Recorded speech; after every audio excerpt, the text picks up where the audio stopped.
Salut tout le monde, j'espère que vous allez bien. Aujourd'hui je suis en compagnie de Naya pour vous présenter plusieurs recettes en guise d'apéritif ou d'entrée pour Noël. Donc voilà, j'espère qu'elles vont vous plaire. Je vous laisse avec la suite et c'est parti.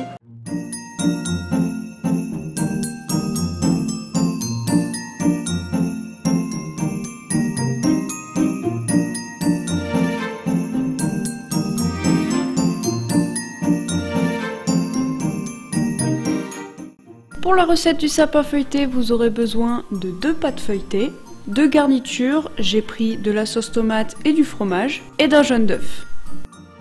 Pour commencer, je viens prendre une pâte feuilletée et je viens la découper en forme de sapin. Je fais donc un triangle et j'oublie pas de découper le tronc. On enlève l'excédent, gardez-le bien de côté, on sait jamais, ça peut servir.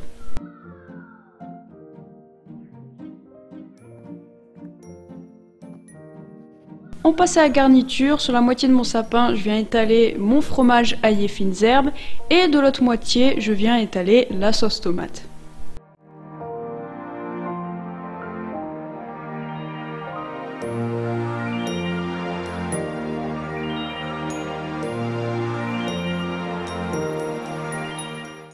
Grâce à ma deuxième pâte feuilletée, je viens recouvrir mon sapin et je viens découper tout ce qui dépasse. Encore une fois, gardez bien l'excédent, on sait jamais, ça peut servir, on ne fait pas de gaspillage.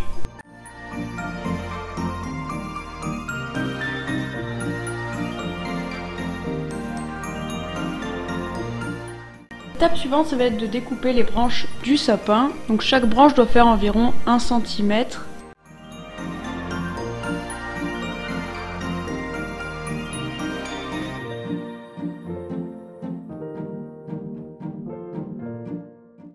Et une fois que j'ai fait ça, eh bien je viens réaliser des petites torsades.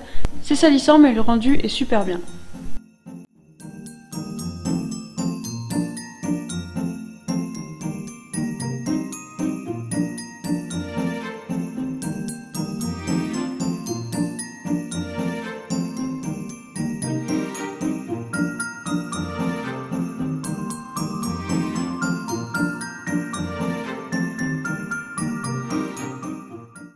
On badigeonne l'arbre de jaune d'œuf pour que ça dore.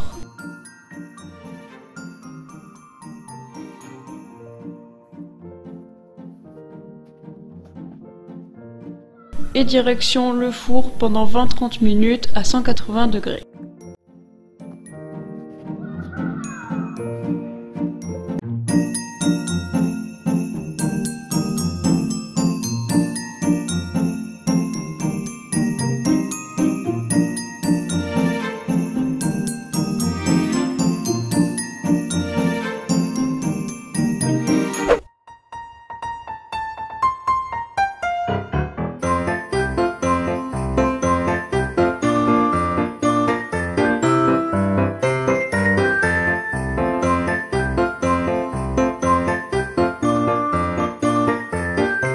Cette fois-ci, on va réaliser une étoile feuilletée. J'ai eu besoin de 6 saucisses, 2 pâtes feuilletées, j'ai pris le reste de pâtes feuilletées qui me restait du sapin, et d'un jaune d'œuf. Je commence par découper en petits morceaux mes saucisses. Faites bien en sorte que tous les morceaux soient égaux.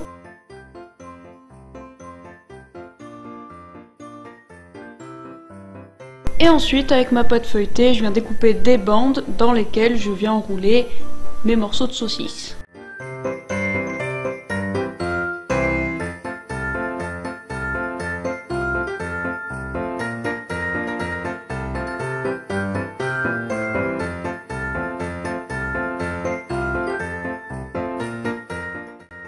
Et bien voici tous mes petits boudins. Et maintenant, je viens les rassembler en forme d'étoile. À vous de voir si vous remplissez le milieu de l'étoile, mais moi, comme vous pouvez le voir, j'ai laissé un trou au milieu.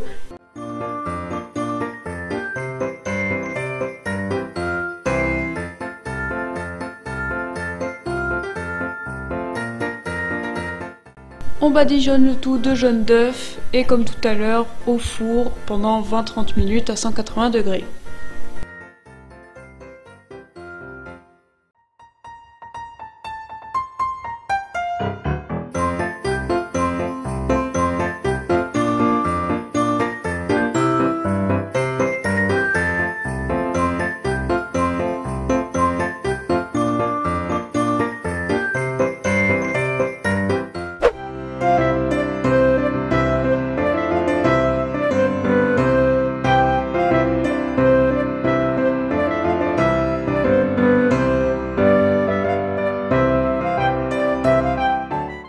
pour cette dernière recette, vous aurez besoin d'une mangue, de foie gras, de noix, vous n'êtes pas obligé, de 3 cuillères à soupe de miel, 1 cuillère à café de vinaigre de cidre ou balsamique, de la cannelle, du sel, du poivre. Je commence par éplucher ma mangue et je la découpe en petits dés.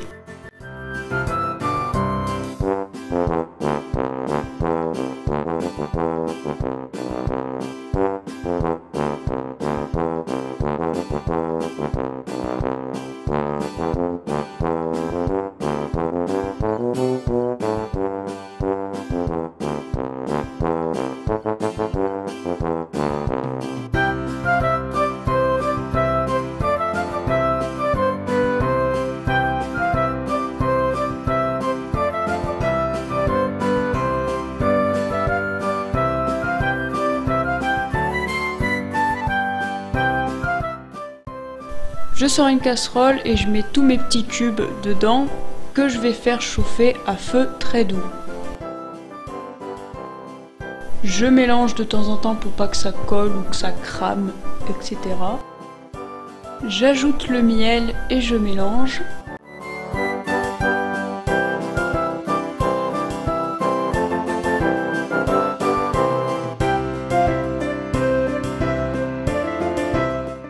J'ajoute ensuite la cannelle et le vinaigre.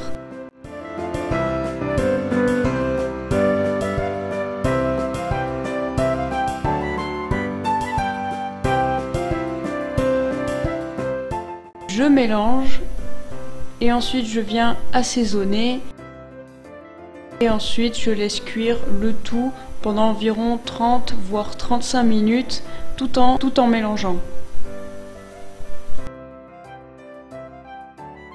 J'ai ajouté progressivement un verre d'eau.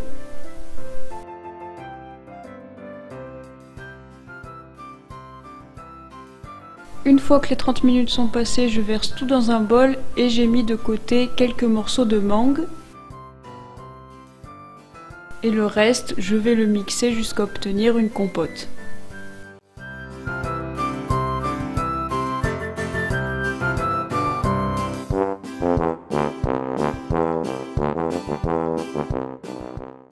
Et je mets tout ça au frigo.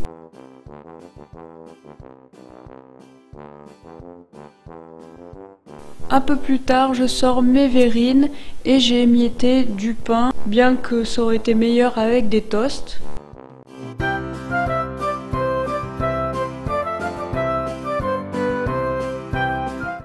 Je mets ensuite par-dessus mon mélange de mangue.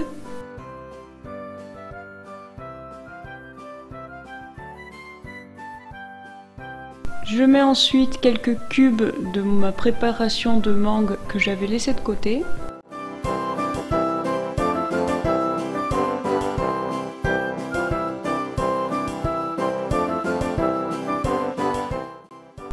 Je sors le foie gras et je viens découper des petits dés et ensuite je vais les disposer en tant que dernière couche.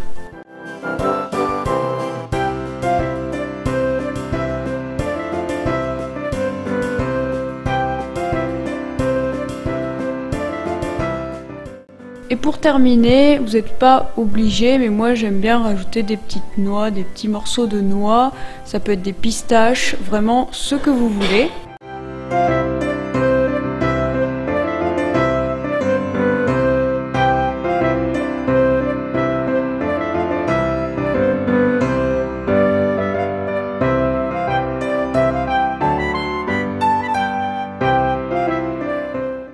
C'est la fin de cette vidéo. On espère en tout cas qu'elle vous aura plu. En tout cas, je vous souhaite une bonne réalisation, mais surtout une très bonne dégustation. Donc nous, on vous fait des gros bisous.